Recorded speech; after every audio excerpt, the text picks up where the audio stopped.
يا صباح الخير عليكم يا حلوين. وحشتوني، عاملين ايه؟ طمنوني عليكم. بصوا مين هنا عنده عزومة في البيت.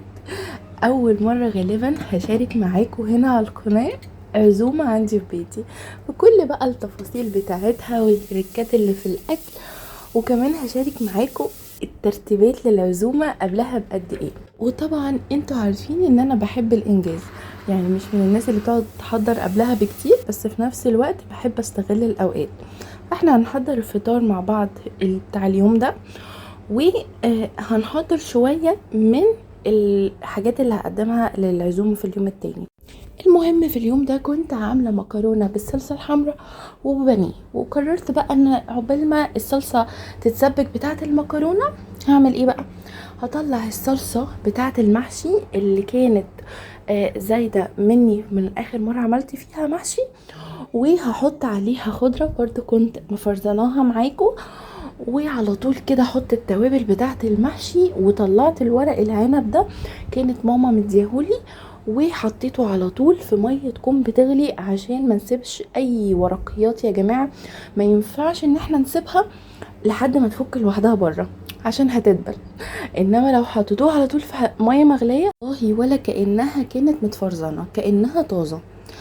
بس المهم بقى ايه، قعدت بقى احشي ورق العنب والفه كده. وعايزه اقول لكم ان انا بحب قوي قوي لف ورق العنب. انا عارفه ان دي حاجه ممكن يكون ناس ما بتحبهاش كتير، ولكن انا بحب قوي الف ورق العنب والسمبوسه، يعني تسالونيش ازاي.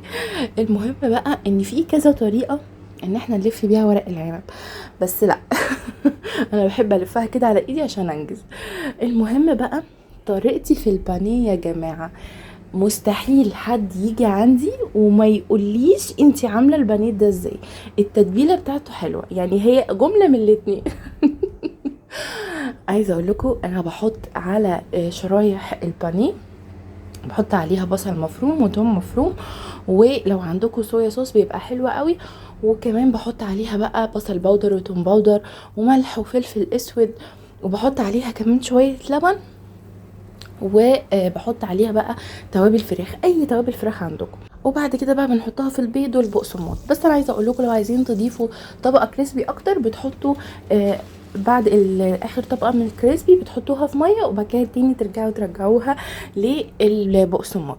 المهم كنت عايزه اشارك بقى معاكم كذا حاجه بحب اجيبها دايما من سعودي، وهو نوع التمر ده ونوع القهوه دي خطيره، وكمان القشطه دي تحفه.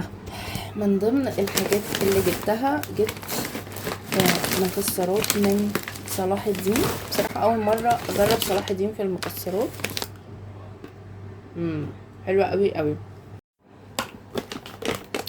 نعمل بقى قهوة تظبط المزاج شوية.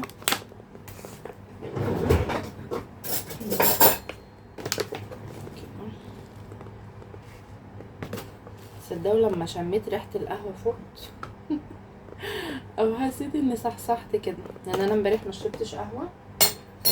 صحيت قبل السحور، قبل صلاة الفجر غالبا نص ساعة، فيا دوبك اتسحرت وعملت السحور واتسحرت، فما كانش في وقت ان انا يعني اعمل قهوة. جبت حليب مبخر عشان احطه على القهوة، يعني شفت الهاك دي ان انا احط الحليب المبخر على القهوة العربي. جماعة طعمه يعني غريب، هو مش وحش بس مش حلو، يعني ما فكرش ان انا اعمل كده.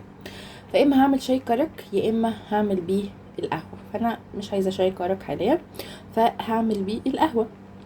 فهو كمان مكتوب ان لازم استخدمه في خلال ال3 ايام، يعني هما كاتبين الصلاحية كده، فانا مضطر استخدمه. انا كنت ما بجيبوش اصلا غير للشاي الكرك بس. ف المهم قلت خير خير، يعني ان شاء الله اعمل بيه القهوة، لان هي بتبقى في القهوة خطيرة خطيرة. احساسي في الجو البرد ان انا عايزة الكوباية دي. عارفين حاليا الساعة كام؟ الساعة 3:15. قعدت اقور البتنجان وغسلته تمام، فخد مني مثلا ساعة، مع انه ايه هو متقور، بس يا جماعة والله جوه كمية حاجات. لا لا لا، يعني بجد لو ما قورتوش كده حس ان انا باكل مثلا بتنجان مخلل مش بتنجان محشي. المهم حطيت بقى الحلة كده والحاجات كده، وبشغل بقى حاجة ايه اسمعها بودكاست، إيه ناس متابعيها، بس الاغلب يعني بودكاست. وبصولي هنا مين خلص المحشي اخيرا ورحت انام في امان وسلام. وده كان تاني يوم. اول حاجة قلت خلاص اعمل الاول الشوربة واجهزها، عشان انا محتاجة شوربة بعد كده ابقى اعملها ورقة لحمة. وعايزة اقول لكم ان الخشاف بقمر الدين ده احلى حاجة ممكن تتعمل في الدنيا، اللي مش بيحب الخشاف هيحبه. وبعد كده بقى حضرت شوربة الكريمة بالمشروم، يا الله اكتر شوربة محببة لقلبي. بس وجهزتها برضو على جنب، وقلت ابقى كده ايه خلصت الحمد لله شوط كبير قوي. ونيجي بقى للحلو عشان طريقته تجنن طبعا يا جماعة. اي حد متابعني على الاماكن التانية هيعرف كل المقادير وهيعرف الطريقة بالتفصيل. المهم الصوبيا برضو بجد انتوا لازم تعملوا لي فولو في الاماكن التانية عشان تشوفوا طريقة الصوبيا دي بس بالاخص.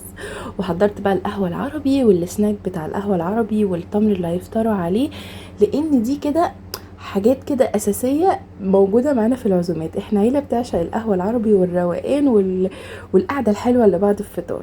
وهنا كان سيرب الكركديه حضرته وحطيته بقى قبل الفطار. وخلاص بقى يا جماعة الوقت خلاص، هنا احنا خلاص كان لازم بقى ان احنا نسوي المحشي.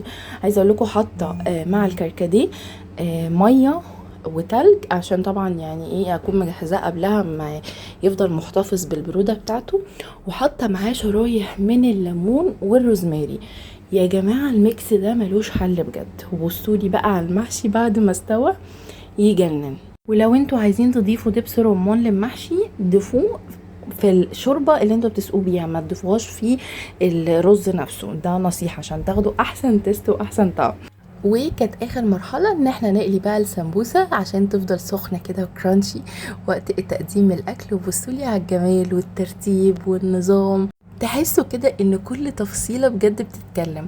عارفين لما اكون معزومة عند حد وبيكون مهتم بالتفاصيل كده، بحس ان انا مبسوطة وان هو مرحب بيا وفرحان بيا. فربنا يديم علينا يا رب نعمة اللمة والعيلة. ولحد هنا الفيديو هيكون خلص، وده كان تفاصيل يومنا النهاردة في العزومة. ما تنسوش ان انتوا تشتركوا في القناة وتفعلوا زر الجرس وتعملوا لايك للفيديو اذا عجبكم.